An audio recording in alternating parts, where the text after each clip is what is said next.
This is TWiT. Welcome back to the show, Selena Larson. Hey, thanks so much for having me. I'm glad to be here. So when we last spoke, you were writing for CNN. Now you are working for a company called Dragos that bills itself as a firm that hunts malware that can kill, which sounds scary, like a sci-fi movie. What exactly are we talking about here? Yeah, so we can get to the malware that can kill part in a little bit. Okay. But yeah, so I'm still writing, just FYI. I'm no longer a journalist, but I am a technical writer at Dragos. I'm part of the threat intelligence team, so I'm still writing all the time, threat reports, security advisories, things like that, but so a different type. And what Dragos is, so we're an ICS security company. If you're not familiar with what that means, it's industrial control system. So everything from the electric grid to oil and gas, chemical manufacturing, even things like breweries. Basically, we exist to sort of safeguard and protect those systems. And so what we do is we take human intelligence and couple that with threat behavior analytics, essentially hacker tradecraft, and we put that into our products. So we have the Dragos platform, which is software for detecting and responding to ICS threats. So companies can have visibility if they see some like weird behaviors on these two machines shouldn't be talking to each other. So let's go see what that is. And then we have our threat operations center, which is provides like threat hunting, incident response services, and we do ICS cybersecurity training. So if you're like in IT and you're like, oh, I want to pivot into ICS security, what's that all about? We have classes that you can take, and I'm actually taking one at the end of the month, so that should be fun.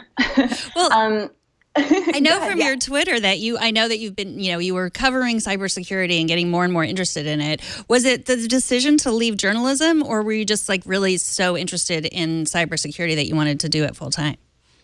So one of the things, I love journalism, obviously, don't get me wrong. But as I was sort of investigating and doing all of this reporting, I had heard about Dragos, obviously, and knew what they were up to. And so I was really interested in this sort of idea of protecting infrastructure. And I think it's something that's like a little bit misunderstood sometimes. So you have these like big ideas of like what could potentially happen, like rolling blackouts across the United States, like partook by a hacker, behind the screens wearing a fedora. And so for me, kind of like combating that sort of stereotype and learning more about that and educating people, and being able to be a part of this really exciting industry was what sort of drew me into that area. And so getting to the malware that can kill us, does that have anything to do with the brewery that you do cybersecurity for? No. Okay. Because if the brewery goes down, bad things happen. Yeah, no. Maybe I'll write that in one of my fiction stories. Okay. That potential. But no. So one of the things that we discovered last year was something called Trisis, and this is ICS malware that targeted safety systems, which are literally things that are put in place to protect human life. And so this was kind of a shift from what we've seen historically. Like previously, you see 1 to 2 activity groups targeting industrial control systems every year, and in 2017 we saw 5. So this was one of the big ones. And it was a shift because the attack either specifically targeted or accepted a loss of human life could be a result of the attack. Like that was like a consequence that would have been like, okay. But, that's why we're here, right? So to find those adversaries, to find those behaviors, and help people better defend ICS environments. So who are these people that want to kill us with malware? Is it, Russia, or is it like, my neighbor? Who's doing this? It's not your neighbor. No. So actually, Dragos, we track something. We track these by threat groups, activity groups. We don't actually do attribution. So what we do is we track 7 different types of activity groups. And we actually this week we launched the month of ICS threats. So people can kind of take a look, visit our website, and learn throughout the month the tools, techniques, and procedures that these adversaries use to target these critical systems. So we don't actually say it was Russia, it was Iran, or whatever.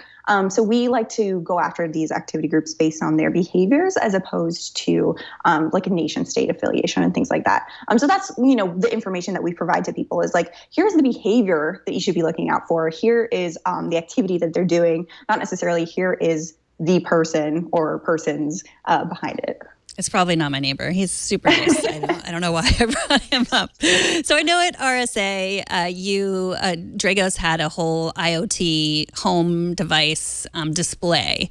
So what for me, like I've been smartening up my house. I have my coffee maker can go off automatically and tells me when my coffee is ready. I've got lights that go off and on. How dangerous are these like IoT devices that we're all filling our homes with? Yeah, so those pretty much anytime you add something connected to the internet to your home or work or whatever, you're adding in another potential like vector for like attack vector that somebody could get on and be like, get to the rest of your network, right? So there's always that risk. There's always that possibility. We have our phones, we have our computers, and now we have our dishwashers and everything else. But what we actually demonstrated at the ICS Village was that an attacker could get on a home network and then sort of be able to pivot to more of like a work network and kind of get into that environment that is like separate from the house. As we've seen historically, there are like IoT devices that can be used to create botnets, right? And send traffic in one direction and take down large swaths of the internet. There's always a risk, of course. It's always important, to do your research, make sure that you're getting the most secure systems as possible, like change default passwords, things like that. And to always, be sort of vigilant when you're connecting your home to the internet. So I know you said that on your Twitter bio now it says you're fighting FUD, the fear, uncertainty, and doubt, of course. So I often think that we're not scared of the things we should be scared of. Like that's the big problem. Like, Facebook is definitely listening to me through my phone is what everyone says, and of course they're not, but they are like tracking you in all these different ways. So as normal people, what should we be afraid of in terms of this malware that can kill, and what should we not need to worry about? So, I would say that there are really smart people that are working on this. So you can just, not worry too much about it. Like, don't panic. One of the things that our CEO, Rob Lee, likes to say is the threats are worse than we realize, but not as bad as we imagine. And kind of going back to that imaginary scenario of the hacker who totally blacks out the United States. Like, that is not a realistic scenario. The thing is like industrial infrastructure is extremely defensible. Attacks are really difficult to execute and scale. For instance, regards to Trisis, the malware malfunctioned and there was no loss of life. So that's one thing to keep in mind, right? Is this is like these systems are extremely well defended. You have really smart people working on this stuff, and it's not that. People have been thinking about this forever, right? Like while it's in the media now as like, oh, hacker blackouts, this is something, that a lot of people have been working on preventing and protecting for a really long time. I would say, one thing to note that IT and OT, which is like information technology and operational technology, that's like often segmented. So even if a hacker gets on the business side of an ICS environment, it doesn't mean it's going to get to the operations side. So like, for example, like in an oil and gas company, if a hacker gets on a computer that's involved in like business administration or something, or like HR, and they like steal credentials and like do reconnaissance there, that doesn't mean that the oil is going to stop flowing or the gas is going to stop flowing. Like those are like two different things. And I think that, that's important to think about as well. So how accurate is Mr. Robot? Well, I know that they actually hire like people, like legitimate hackers to do these, to take out, to like execute the hacks before they do them. But I have to admit, I haven't seen an ICS Mr. Robot episode. I think I stopped watching it like after season 1. Me too. I did. I stopped watching. It wasn't as good after season 1. So I think we can be forgiven. So, you just have to write a better Mr. Robot. Mm-hmm. Yes, exactly. Mrs. Robot. I like what you think, actually. That's not a bad idea. Let's change things up, Megan. Selena, thank you so much. I like your pivot. This is fascinating. Thank you so much for talking to me. And thank you for saving the world. We all appreciate it.